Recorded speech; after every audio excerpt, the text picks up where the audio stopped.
नमस्ते दोस्तों। तो आज मैं फिर प्रस्तुत हूँ आपके सामने मुंशी प्रेमचंद की कहानियों के गुलदस्ते से एक और फूल लेकर। कहानी का नाम है दफ्तरी। तो चलिए कहानी की शुरुआत करते हैं। रफाकत हुसैन मेरे दफ्तर में दफ्तरी था।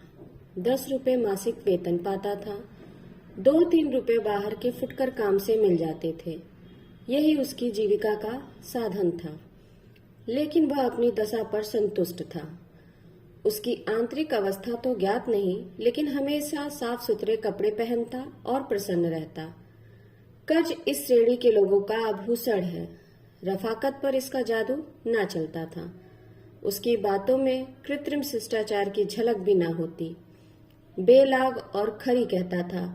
अमलों में जो बुराइयां देखता साफ कर देता। इसकी साफ गोई के कारण लोग उसका सम्मान हैसियत से ज्यादा करते थे। रफाकत हुसैन को पशुओं से विशेष प्रेम था।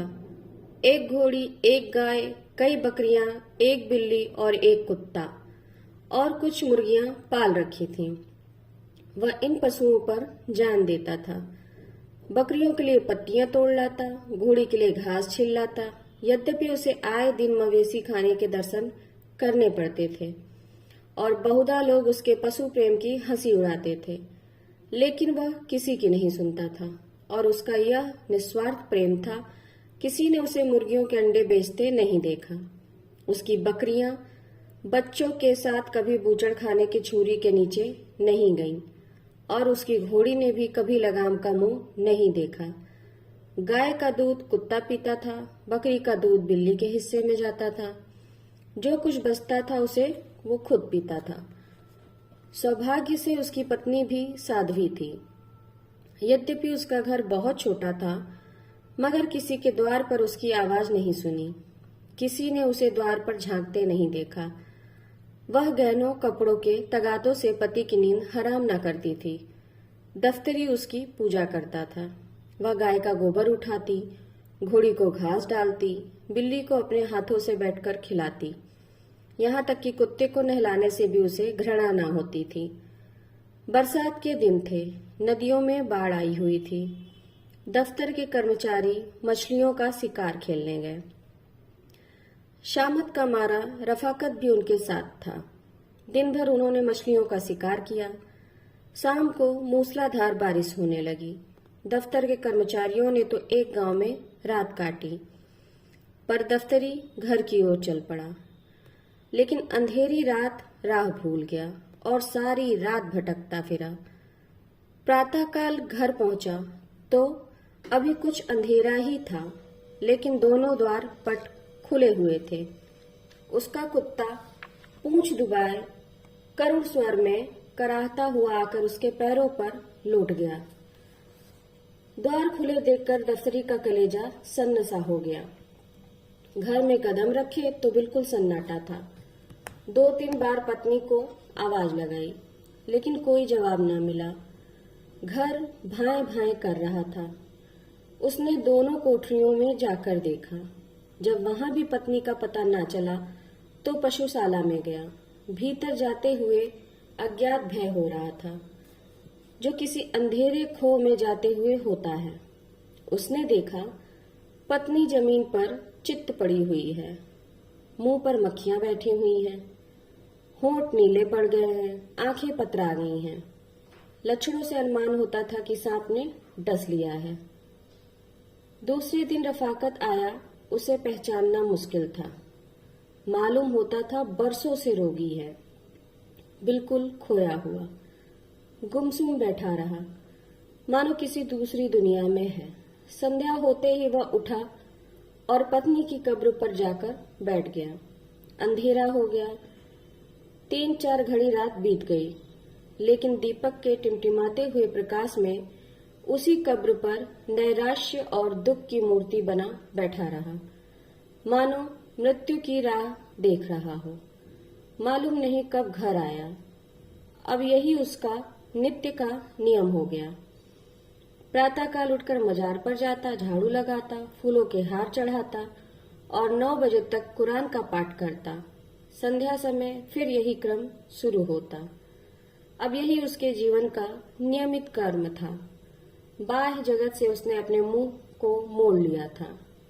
शोक ने विरक्त कर दिया था। कई महीनों तक यही हाल रहा। कर्मचारियों की दफ्तरी से सहानुभूति हो गई थी।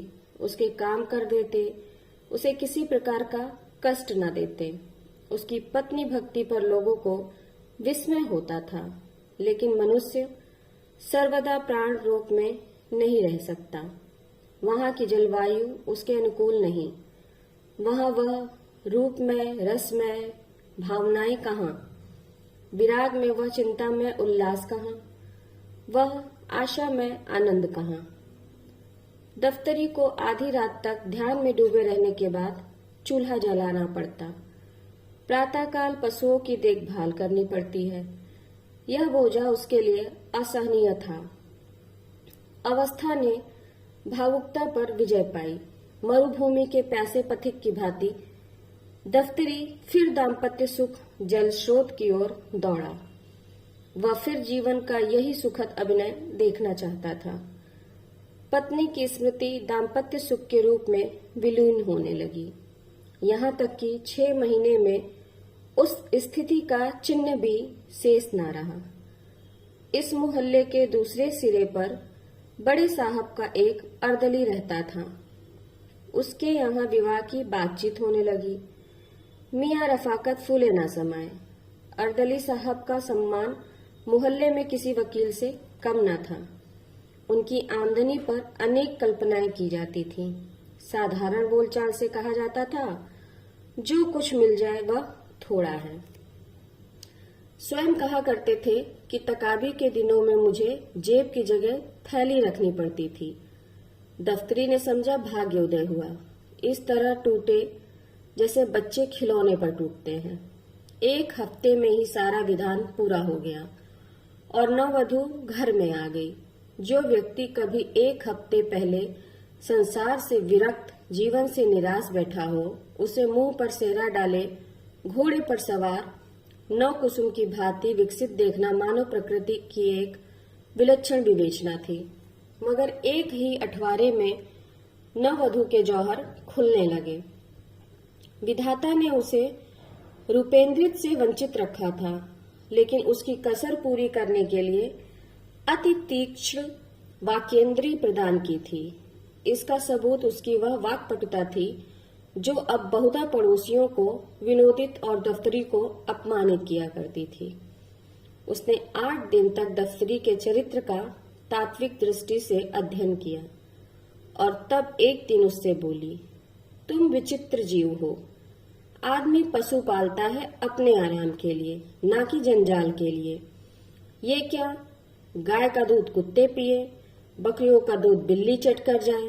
आज से सब दूध घर पर लाया करो। दूसरे ही दिन से घोड़ी का रातिब बंद हो गया। वह चने अब भाड़ में भुनने लगे और नमक मिर्च से खाए जाने लगे। प्रातःकाल दूध से नाश्ता होता, आए दिन खीर बनती। बड़े घर की बेटी पान बिना क्यों रहती। घी मसाले का खर्च भी बढ़ा। पहले ही महीने में दफ्तरी को विदित हो गया कि मेरी आमदनी गुजर के लिए काफी नहीं है। उसकी दशा उस मनुष्य की सी थी जो शक्कर के धोखे में कुनैन फाक गया हो। तो आज की कहानी यहीं तक। इस कहानी का दूसरा